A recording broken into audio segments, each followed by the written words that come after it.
The Chiefs' official schedule has been dropped. We're going to take a deep dive into that today and see if we want to switch any of our official picks. Plus, we answer your questions from Twitter. Stick around. Chiefs Kingdom. It's time for All Chiefed Up with your hosts, Steve and Mike Williams.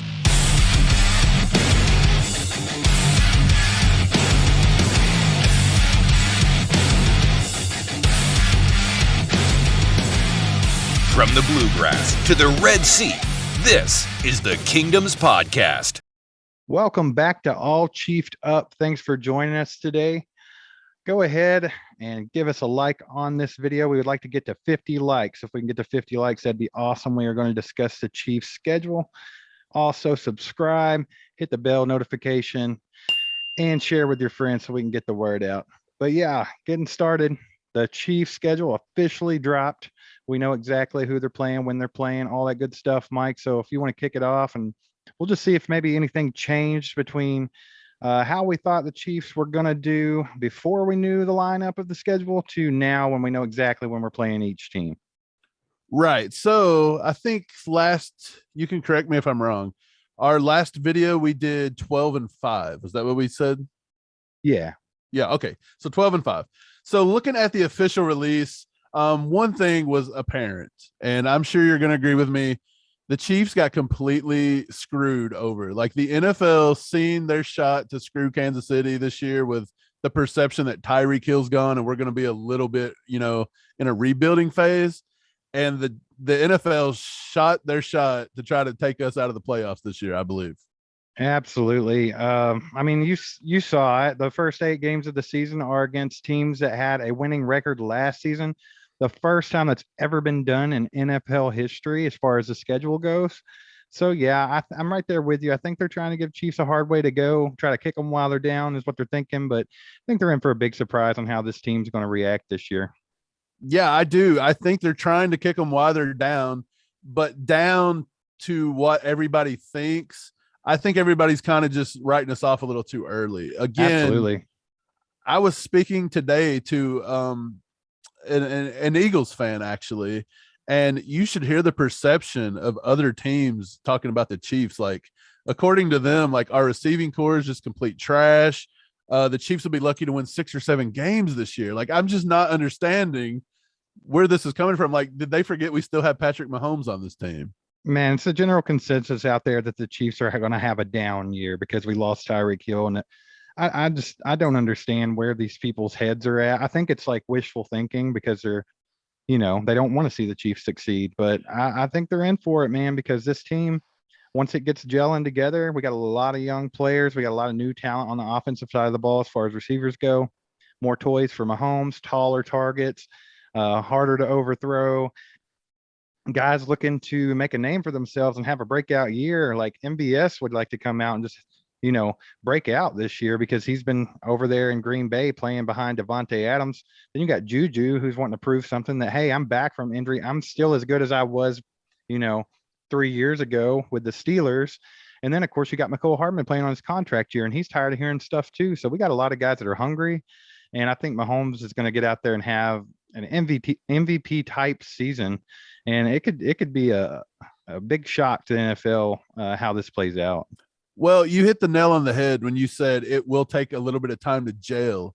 And I believe that's what the NFL is anticipating. When looking at this schedule, we have a lot of pieces that have to gel together for us to start clicking. And I believe that's why they went for the jugular 1 through 8. Like, and actually our bye week is week 8, and coming off the bye week, we play the Titans. So It's actually the first 9 weeks of the season is just hammered with playoff teams and good teams. And so it's that gelling factor that I think they were going for because, just to pick a game off the schedule, the second game of the year, we come home and we play a divisional rival. We play the Chargers at home. And I think playing that early in the season at home with us not being able to gel so much, I believe that takes any home field out of the equation. And that almost makes it a neutral game in which you ask yourself, how do you beat Kansas City this year?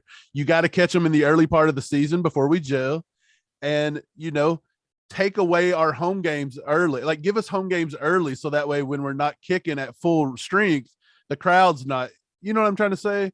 Like Yeah. everything's not rolling for us. So I believe that's why they put the Chargers game early and the Raiders game in the top 5 weeks. So 2 divisional games at home before we can gel. And I think that was a way to get us down in the division early.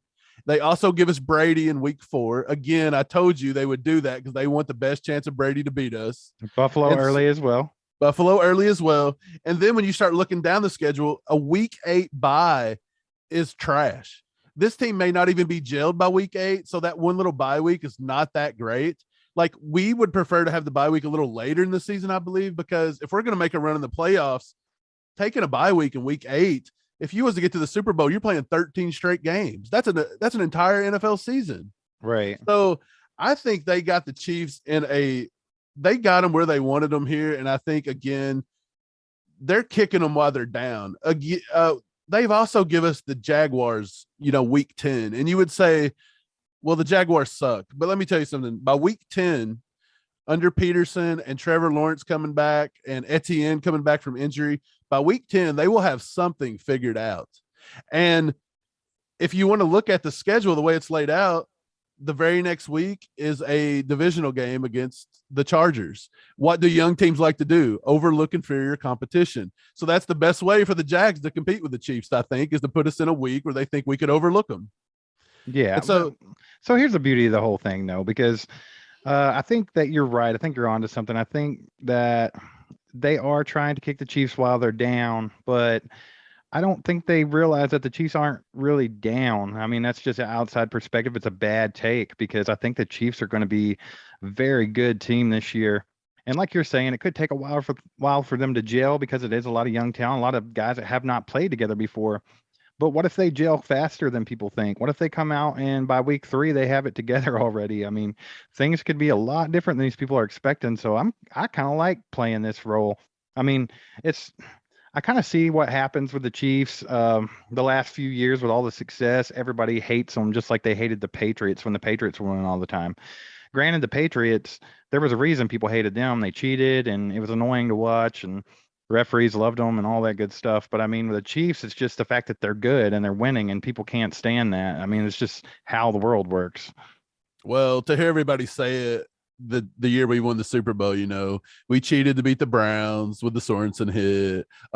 We cheated in the Super Bowl. Damian Williams wasn't in on the pylon. Like you name it. Kittle didn't push off at the end of the first half. Like we were given that Super Bowl according to every Chief hater. So you can't please anybody. Everybody, when they don't win, they think that the NFL's after them. I get that, but again, when I look at this schedule, I think it's pretty obvious to see the NFL was coming for us. And I mean, just look at December. We don't even play a home game until Christmas. We're away all of December. And it's like they put us on the East Coast against Cincinnati on the first week. Then they throw us to the West Coast the very next week against Denver. And then the third one against the Texans. And it's like, if the Texans ever had a chance to compete with Kansas City, it's a home game with us coming off a 3-game road streak. You know what I mean? It's like, come on, that you guys have obviously, like, you didn't give us the Texans game 1 at home or something like that, where it's an obvious win. Like, you made it to where the Texans have a chance to compete. You made it to where the Jaguars have a chance to compete. That's just what they've done. And I mean, you can complain, I guess, and say, well, that's what the NFL is supposed to do to make these are competitive. You're just supposed to be better. I get it. But when the Chiefs have the 5th hardest schedule tied with San Francisco, and Cincinnati, who was in the Super Bowl, only has the 3rd hardest schedule. And if you look at these, they're rated by point systems. So the Chiefs were rated a 0.533. Cincinnati was in the Super Bowl, and they're a 0.536. So 0.03 points schedule, put us in the difference between the Super Bowl runner-up and the Chiefs. And it's like, you really went for us. Like, it's obvious they went for Kansas City this year. So, well, I mean, even the teams that have the harder schedules, the 4 teams that supposedly have harder schedules, they're not as top loaded as Kansas City's are. So, I mean, they're trying to hit them early. So, yeah, they're trying to hit us when we're not jailed. They're trying to put the foot on the jugular, and they're trying to choke us out before we even get to the bye week. Because, I mean, let's be honest. If we come together and we don't jail really quick, bye week is week 8. It's possible we could be 0-7 going into the bye week if things don't go right. Like it could be over before it starts. And I think the NFL knows that. I mean, are we going to do that? Probably not. But I've seen stupider stuff happen in the NFL. Let's be honest. And like we said, we kick off week 1 against the Cardinals. That's not a pushover game. The Cardinals are a playoff team, and it's very possible you don't win that. It's very possible you don't win these division games at home early in the season. And yeah, I think they just really took an advantage of the situation here with Tyreek Hill leaving, and they're trying to put one on Kansas City this year. I think they're trying to knock this Midwestern small market team out of the conversation, to be honest. I don't disagree with you. I think that's definitely probably a thing. Like I know a lot of people think that's tinfoil hat stuff, but I don't think that the NFL, they don't make as much money off of Kansas City being good and winning a lot as they do for, say, the Rams or someone in a big market. So I mean, that stuff definitely happens. People are crazy if they think it don't. However, I'm not worried about it, to be honest, because now that I've looked at the schedule, uh and what order it's in, I don't change my mind any on the predictions I already had. I'm going to go ahead and stick with what I had. I still think the Chiefs could finish this season 12-5. I think they'll lose to the same teams I think they were going to, and I think they're going to win the games I thought they were going to win. So I'm not going to put too much stock into man, they're young. It's going to take forever for them to gel, and they put all the hard games at the beginning of the season. They're trying to snuff the Chiefs out. I mean, that, like I said, that's a possibility. That could be what their motive was, but at the same time, I just don't think it's going to work. I think the Chiefs are still going to have a great season. I think we'll be in the playoffs. So, Well, I've kind of looked at the schedule a little different now, and I do think it's going to be harder to get to that 12 wins just with the way they got this laid out. Like, if I'm looking at it now, I see I'll go ahead and give us the benefit of the doubt with the Cardinals in week 1, and I'll say 1-0. The Chargers coming in week 2, I just think it's going to be tough to beat a team like the Chargers that's that well established and don't have a lot to gel. So I think that's a 1-1, which we obviously said we would lose one. We would split with the Chargers. But now you've taken away the Chiefs' home game. I really believe that's why they've did that. So now it's possible the Chargers sweep us. I mean, you got to hold up early here. So I've got us going into the bye week. We could be possibly 2-4 or 2-5, 3-5, something like that. Like, that's pretty crazy considered just by the way this schedule's been laid out, because like we said, the Bills early, you favor the Bills. The Bucks early, you favor the Bucks. The Chargers early, you favored the Chargers. They give us Chargers week 2 at home, and then they take us to Tampa Bay, and then in 2 weeks they give us Buffalo. And it's like, you give us every one of these before week 7. So these are all very much on, other than Kansas City is going to be the favorite here. So I don't know. To me, this schedule's setting up that we could play great football and be setting at 9 to 10 wins. Let's be completely honest, the way this thing's setting up. it could be, and I'm not discounting your opinion on this, but I think a little bit of the just the Chiefs think, being a Chiefs fan long term, and you know how things go. You have to remember we do have Patrick Mahomes. So, I mean, I do not see Patrick Mahomes dropping that many games in the first 8 games. Like, he's going to find a way to win. So I'm not too worried about it. Like I said, I still think we could do a 12-5 season. It's going to be difficult, but I think that we could do it. And that's where I'm going to sit at. I'm going to keep that opinion. I mean, going into the season, that's just what I'm going to go for. So, okay. So here's one other example though. You said that we would beat the Rams. You said we'd beat the Bengals. You said we'd beat the Broncos. And you said we'd beat the Texans. That's a 4-game stretch in which we play the Rams, and then we go to Cincinnati, we go to Denver, we go to Houston. Does that still hold up that you think we'd go 4-0 in that time? I think that layout of just schedule alone, it's crazy to say we don't drop at least one of those, if not 2. No, you're right. I get that. I understand that. But at the same time, what you're saying about the beginning of the schedule being front loaded and having tough competition early when the team's supposed to be gelling together, this could also play in our favor. What if the Chiefs come out and they gel early and they're doing really well and they're winning a lot of those games? That's going to instill some confidence in a young team early on, and that could be nasty. And then after, the bye week, they could just come out, full confidence, thinking that they're, knowing that they can play with the best in the league and just go out there and romp some teams. So, I mean, it could, maybe the schedule could play in our favor if that were to happen. You know what I mean? It just depends on how you look at it. It's all about perspective, I guess. Yeah, I kind of think a game that I counted as a loss that I think could be a win now might be the Colts in week 3. I think that now shapes up as a Chief win because Yeah, the Colts with a new quarterback on week 3 may not be gelled in the same right we're not. I was kind of iffy about that one to begin with. I was just kind of going off of history, which, like we were talking about earlier, it's not necessarily the greatest way to go. That's just kind of a guess from me. I think the 12 and 5, that's I hope we can do that. I think that'd be a great season. I think they can. But I mean, it's not necessarily saying So that. what do you think Vegas puts the over under at on Chief wins this year? Do you think it's going to be like 9.5, 10.5? I think they'll do like a 10.5 and see if we'll go to 11 wins or, 10 wins. I think that's the sweet spot for us. It is. I think it will probably be at 10.5. So if it's 10.5, are you taking the over or under, Steve? I'm going to put you on the spot right now. You're taking the over, right? Yeah, I'll take the over. Simply because of Mahomes. I mean, you have Mahomes, you have Andy Reid. So I'm not worried about a lot of other things. I do think that the new receiving core that we got, those are new weapons for Mahomes. They will work differently than what we're used to seeing, but I think it's going to be highly effective. I just have a good feeling about it with Juju, MVS, McCole Hardman, then Sky Moore coming in. Who knows how he's going to start out? Maybe he starts out hot and just comes in the league just on fire. You never know if that were the case. But then you also got to remember we still have Travis Kelce in there too, who's going to dominate. And then our running game, there's been a lot of talk about us going to more of a power run game and getting rid of RPOs and stuff like that.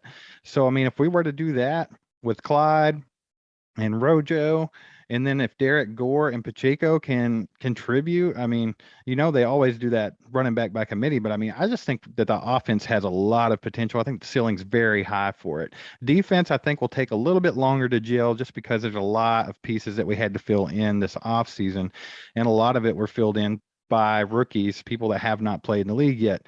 So yeah, it could take a little bit longer to gel on that defensive side of the ball. But I also like the way it's looking, man. It's a lot of younger guys that are hungry, a lot of guys that play hard, a lot of guys that play smart, and I'm just excited to see how it goes, man. I'm gonna have confidence in this team, and I'm gonna be,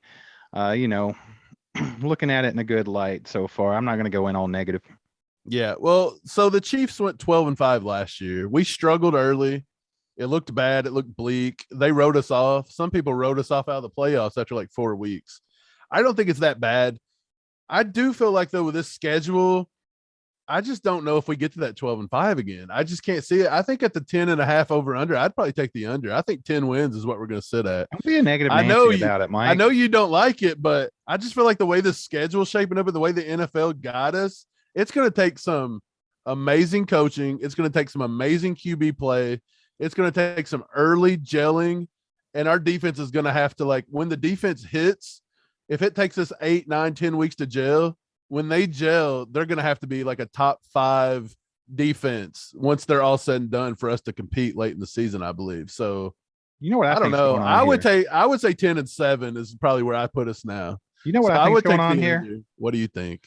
I think the old Pops is rubbing off on you a little bit. I think you're getting a little bit of that I old haven't. school negative Chiefs attitude. And I think we need to you need to remember we got Patrick Mahomes, we got Andy Reid. You slide that to the side, get it out of here. We got to have Man, the positivity. We're going in, we're going to win I've not even over talked to 10 and a Pops half. today. Have you heard from Pops? Like, he just disappeared for I 2 think he straight went on a days. little weekend vacation with the old lady and he just I think he kind of just shut the phone off, to be honest. I That's hasn't even looked right. at any messages. I think he went Yeah. to Owensboro, Kentucky, to this big old barbecue festival they do there, which, you know, people that Yeah. love barbecue like we do, like Yeah. he was supposed to invite me to that and he didn't. Yeah.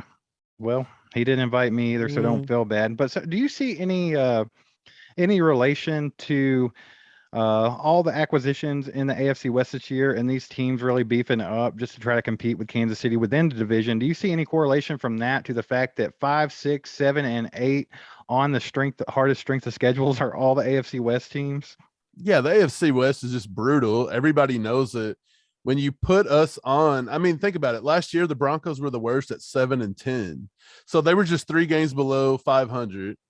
And everybody got obviously better. Like, so we know it. And if you look at the bottom of the strength of schedule, it's all the NFC East teams. It's like somehow these guys will play the worst schedule ever, and they will still find a way to get a 9-win team in the playoffs in the NFC East. Like, it just never fails. They're trash. Somehow, if the Chiefs could be thrown into the NFC East, I'd take it. Yeah, it'd be nice. You've been listening to All Chiefed Up. Be sure to subscribe and follow on all social media at All Chiefed Up.